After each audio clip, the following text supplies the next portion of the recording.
नमस्कार दोस्तों, मेरे YouTube channel all in one study 2020 में आप सभी लोगों का स्वागत है। आज मैं आपके सामने कक्षा 10वीं का 1.1 का क्वेश्चन नंबर सेकंड लेकर आया हूं। इसके पिछले वीडियो में मैंने पहला क्वेश्चन बताया था, शायद हो सकता है आपको वो कम्प्लीटली याद हो गया होगा। मैं नेक्स्ट जो लेके आया हूँ ये भी बहुत ही अच्छा क्वेश्चन है और काफ़ी ज़्यादा इम्पोर्टेंट भी है आपके लिए, सिर्फ समझने के अनुसार। वैसे परीक्षा की दृष्टि से ज़्यादा इम्पोर्टेंट नहीं, लेकिन समझने के लिए बहुत अच्छा क्वेश्चन है जिसको मैं बहुत ही आसान तरीके से यहाँ पर समझाऊंगा। तो क्वेश्चन देखिए आपका क्या है।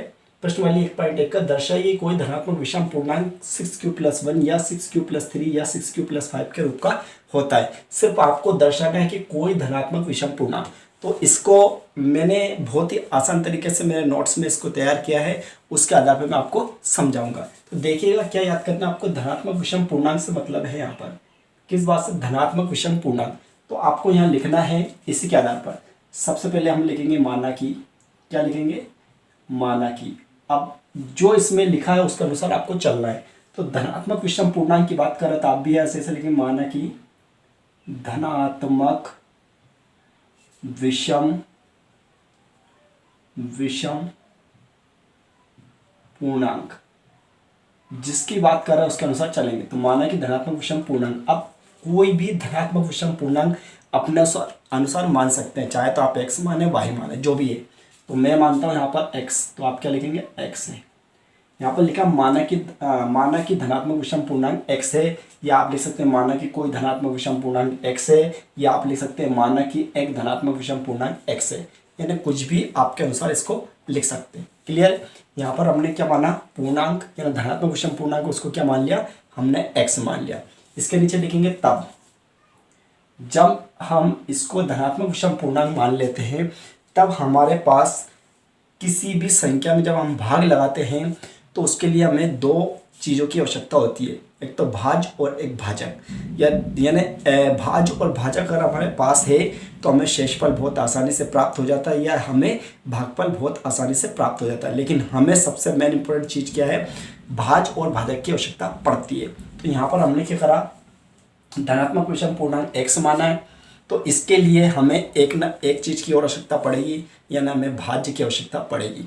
तो हम क्या लिखेंगे यहाँ पर, तब x और x के साथ हम क्या मानते हैं, y। अब y मानते हैं यानी y यहाँ पर कोई संख्या रहेगी। तो संख्या किस हिसाब से रहेगी, देखिए आप 6q+1 6q+3 यानी 6q है। तो आप क्या लिख लेंगे, y बराबर क्या लिख लेंगे, 6 लिख लेंगे। यानी y का मान अपन, y की वैल्यू अपन क्या मान सकते हैं यहाँ पर, 6। तो इसलिए आपको क्या लिखना है यहाँ पर, तब x और y बराबर 6 में कौन सी विधि का प्रयोग करेंगे हम, इसके पिछले जो मैंने वीडियो में पढ़ाया था, यानी एल्गोरिथम विधि का प्रयोग किया था, विभाजन एल्गोरिथम का प्रयोग करेंगे। तो उसी के आधार पर यहाँ पर भी वही चीज़ का हम प्रयोग करेंगे। तो यहाँ पर लिखेंगे मैं विभाजन एल्गोरिथम के प्रयोग से, इसका मतलब आप समझ रहे हैं, इसका मतलब ये होगा x और y, यानी x और y में कौन सी विधि का प्रयोग करेंगे, विभाजन एल्गोरिथम का प्रयोग करेंगे। तो यहाँ पर y का मान अपन ने क्या लिया, 6। अब यहाँ पर क्या करेंगे, एल्गोरिथम के जब प्रयोग करते हैं तो हम इसको कैसे लिखते हैं, 6 इज ग्रेटर देन 6 मतलब यहाँ पर y का मान है, x लिखते हैं इज ग्रेटर देन 0। इसका मतलब ये होता है सबसे बड़ी संख्या यहाँ पर y यानी 6 है, उससे छोटी संख्या x है, और उससे सबसे छोटी संख्या 0 यानी 0 है। अब यहाँ तक आने के बाद जब हम किसी भी संख्या में भाग लगाते हैं, जैसे कि यहाँ पर 2 से हम भाग लगाते हैं जैसे 9 में, तो 2 से जब भाग लगाएं तो 4 जब आ जाएगा 8 लिखेंगे 1, तो यहाँ पर शेषफल क्या आया आपका, 1 आया। तो इसी प्रकार जब हम x और y का जब एल्गोरिथम के प्रयोग के अनुसार अगर हम करेंगे तो इसमें कुछ ना कुछ हमारा जो शेषफल निश्चित आएगा। तो शेषफल क्या आएगा, तो अपन संभावित लिख लेते हैं, चूंकि संभावित शेषफल, हम क्या लिख लेते हैं यहाँ पर, संभावित शेषफल। संभावित यानी मन से हम मान रहे हैं, तो क्या क्या शेषफल हो सकता है। तो आपका मान लो 1 हो गया, 2 3 4 व 5 होंगे। हम क्या मानते हैं मन से, संभावित शेषफल यहाँ पर क्या क्या हो सकते हैं, 1 2 3 4 व 5 होंगे। कैसे होंगे देखिए आप, जैसे कि मान लो आपके पास टोटल संख्या यहाँ पर क्या 6 लिखा है, तो ये 6 जो है यदि इसी में हम 5 से अगर भाग लगाते हैं तो क्या होता है, 5 1 जा 5, तो आपका शेषफल क्या रहता है, 1 आ जाता है। क्लियर है। यदि इसी संख्या में हम 4 से भाग लगाएंगे इसी संख्या में, तो यहाँ पर भी क्या लिखेंगे, तो शेषफल आपका क्या आता है 2। इसी प्रकार अगर 3 से भाग लगाएंगे तो क्या जाएगा यहाँ पर 2, मतलब इसमें अगर 3 से हम देंगे तो 2 बार में जाएगा यहाँ पर 6, तो इसका क्या आएगा 0।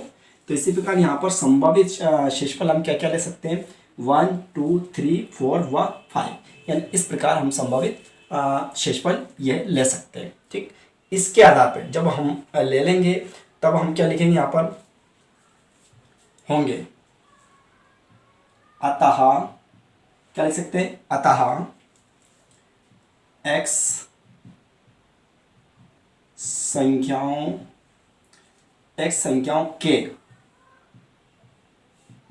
के आधार x संख्याओं के आधार पर 6q हो सकता है, यानी x संख्याओं के आधार पर 6q हो सकता है।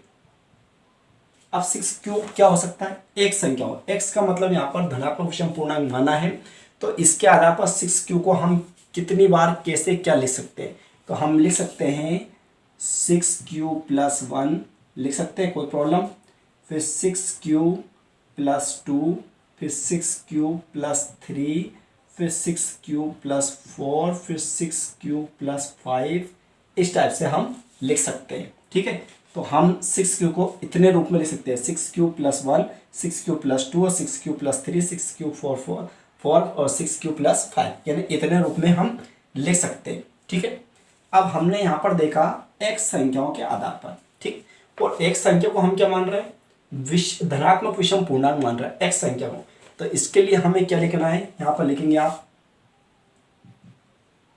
चूंकि x एक विषम संख्या है, यहां पर x क्या आ रहा आपका, विषम संख्या है, यानी x जब विषम संख्या है तो इनमें से आप देखेंगे तो विषम का एक ये है, एक विषम की संख्या ये है और लास्ट में विषम की संख्या ये है। अब आपकी दो सम की बच रही, एक तो ये वाली संख्या है और एक ये दोनों संख्याएं सम की बच रही। तो इन दोनों के बचने के लिए, मतलब जब दोनों संख्या बच जाती है तो हम क्या लिखेंगे, यहाँ पर लिखना है आपको, इसलिए क्या लिखेंगे आप, इसलिए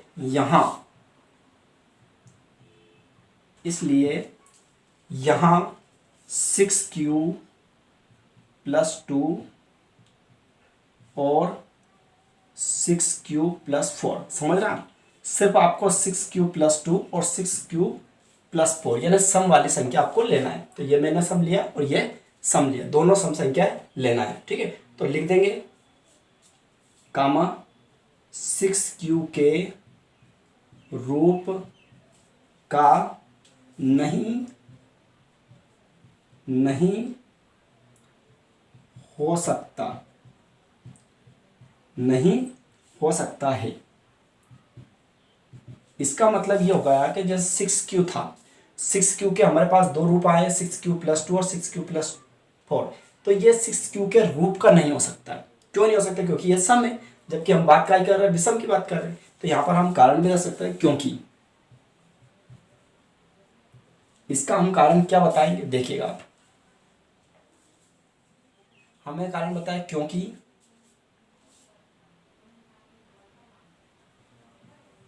यह सम संख्या है। इसका मेन कारण क्या हुआ, क्योंकि यह सम संख्या है, इसका मेन कारण यह हुआ। अतः इसके बाद लिखेंगे, अतः कोई भी धनात्मक विषम पूर्णांक 6q प्लस 1 या 6 प्लस 3 या 6 प्लस 5 के रूप का होता है।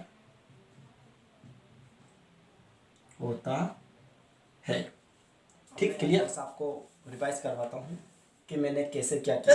देखिएगा, सबसे पहले क्वेश्चन दर्शाइए कोई धनात्मक विषम पूर्णांक 6q प्लस 1 या 6q प्लस 3 या 6q प्लस 5 के रूप का होता है। तो हमें क्या करना है, माना कि धनात्मक विषम पूर्णांक x है। आप चाहे तो लिख सकते हैं माना कि कोई, ऐसे भी लिख सकते हैं आप चाहे तो, माना कि कोई धनात्मक विषम पूर्णांक x है या माना कि एक धनात्मक विषम पूर्णांक x है। इसके बाद क्या, तब x और y मतलब का कहने का मतलब यहाँ पर यह है कि जब हम कोई संख्या में भाग लगाते हैं तो हम दो चीज़ होना आवश्यक है, एक तो भाज्य और एक भाजक। तो यानी हमारे पास यहाँ पर x है तो हमें क्या लिखना है, भाई।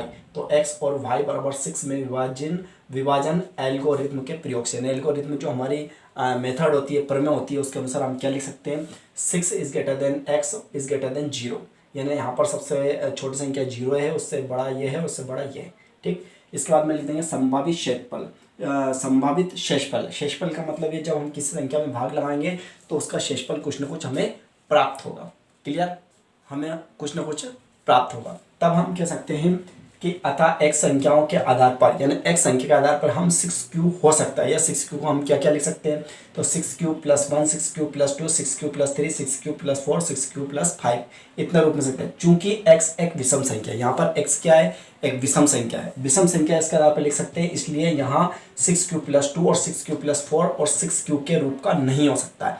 यानी यहाँ पर यह सम आ रहा है, जैसे कि हमने माना था इसको धनात्मक विषम पूर्णांक माना, तो ये क्या आ रहा है, धनात्मक सम आ रहा है, सम पूर्णांक आ रहा है। तो इसलिए ये 6q के रूप का नहीं हो सकता। क्यों नहीं हो सकता, कारण बताए, क्योंकि यह सम संख्या है। क्या है, सम संख्या। लिख देंगे अतः कोई भी धनात्मक विषम पूर्णांक 6q प्लस 1 या 6q प्लस 3 या 6q प्लस 5 के रूप का होता है, और यही हमें दिखाना था। बताइए, के रूप का होता है, ये हमें दिखा रहा था, बस ये प्रूफ हो चुका है, बस इसके लिए कंप्लीट होगा। मेरे ख्याल से आपको ये क्वेश्चन समझ में आया होगा।